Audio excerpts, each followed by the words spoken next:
Dan sekarang saya akan berbincang bersama dengan Alexius Jemadu, pakar hubungan internasional. Prof. Alex, tadi kita sudah mendengarkan, ini sebuah mungkin bisa dikatakan fenomena yang tidak hanya di Indonesia, di berbagai kota di Indonesia, tetapi juga bahkan sampai mancanegara.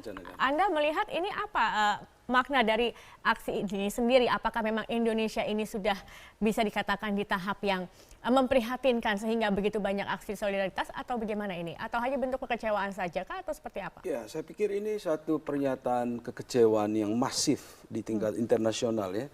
Karena tadinya mereka melihat bahwa Indonesia itu adalah role model sebetulnya untuk demokrasi yang baru berkembang ya, dengan kemajemukan, tetapi rakyatnya mampu melaksanakan pemilu secara damai. Kita punya satu citra yang sangat positif di dunia internasional, bahkan jadi contoh untuk negara berkembang lainnya ketika demokrasi-demokrasi yang baru itu pada merosot semua ke rejim militer, pada kekacauan, dan Indonesia bisa stabil, bahkan bisa dengan pertumbuhan ekonomi. Nah, tetapi dengan kejadian ini, lalu itu semua menjadi dipertanyakan. Karena saya lihat setidaknya ada 3 entitas yang bersuara ini ya. Ada organisasi resmi seperti PBB, Uni Eropa bersuara ya. Kemudian ada pemerintah negara-negara maju ya juga bersuara, dan juga LSM, NGO internasional, media-media global juga bersuara dan mengeritik dan sedikit menyudutkan Indonesia. Nah, kalau ketiga entitas ini bekerja sama di dalam rangka mengeritik dan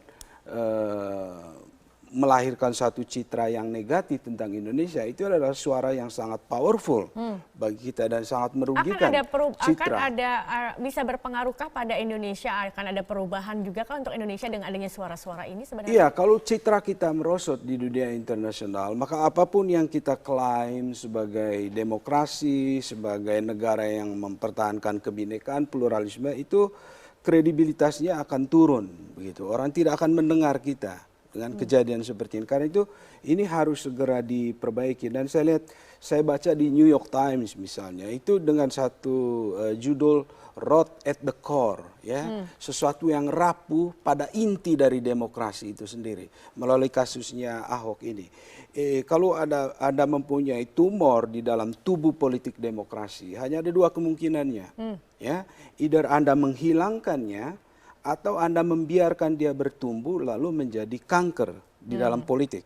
Karena ini menjadi presiden yang akan digunakan oleh orang-orang atau politisi yang mendapatkan manfaat dari itu untuk menggunakannya lagi, dan ini menjadi sesuatu yang persoalan permanen di dalam demokrasi kita. Nah, ini yang disoroti oleh dunia internasional, sehingga Indonesia harus memilih apakah kita mempertahankan suatu persoalan permanen di dalam demokrasi ini atau kita memperbaikinya, kita merawatnya. Tapi saya sempat membaca ada komentar, saya lupa dari mana, yang mengatakan bahwa jangan sampai juga suara luar mengintervensi apa yang ada di Indonesia saat ini. Ya, bagaimana pendapat Anda? Itu tentu saja Indonesia mempunyai kedaulatan hukum, tetapi begitu Indonesia memilih untuk embrace demokrasi, supaya kita mempunyai kredibilitas dan mempunyai suatu citra yang positif di dunia, di mata internasional, kita harus mengacu juga pada prinsip-prinsip yang dianggap universal, yang diterima oleh semua mereka yang mendukung demokrasi itu.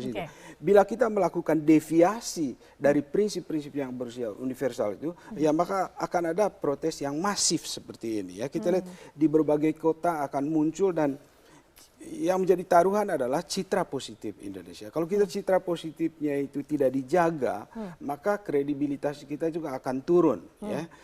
Pemerintah Jokowi sangat aktif ya, menyuarakan ke berbagai belahan dunia bahwa Indonesia adalah demokrasi, Indonesia mempertahankan kebinekaan. Nah, itu harus dirawat. Presiden jangan dibiarkan sendiri berbicara, tetapi juga komponen lain di dalam pemerintahan itu betul-betul mendukung apa yang diperjuangkan oleh Pak Jokowi. Anda melihat bahwa Presiden sendiri belum terlalu banyak ikut campur begitu terkait dengan keputusan apa yang ada saat ini? Belum banyak?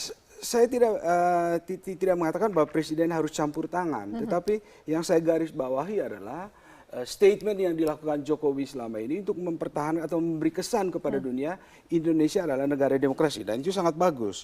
Tetapi statement secara verbal itu harus didukung oleh setiap komponen di bawahnya, di bawah Presiden ya, supaya kita keluar ke dunia internasional dengan satu suara antara apa yang kita katakan dan apa yang kita lakukan di dalam politik kita itu ada sesuatu yang konsisten. Kalau tidak nanti kita akan mengirimkan signal yang mix ya. Di satu pihak kita katakan begini, tapi di lain pihak kita menyatakan kenyataan seperti ini. Karena itu keadaan ini harus dibalik demi citra positif Indonesia. Banyak hal yang menarik yang ingin saya tanyakan Prof. Alex terkait dari pernyataan-pernyataan Anda, di antaranya tadi kan dikatakan bahwa kalau tidak mendengarkan kredibilitas kita akan menurun. Apa yang terburuk yang akan terjadi memang kalau nantinya kredibilitas kita kemudian turun, dan juga ini sebenarnya gerakan masif ini atau juga aksi masif ini sendiri apakah karena sosok seorang Ahoknya atau memang bisa dilihat Indonesia sendiri ini memang sudah sangat memprihatinkan. Nanti kita akan membahasnya lebih lanjut pemirsa usai jeda pariwara berikut ini. Tetap bersama kami di Metro Pagi Prime Time.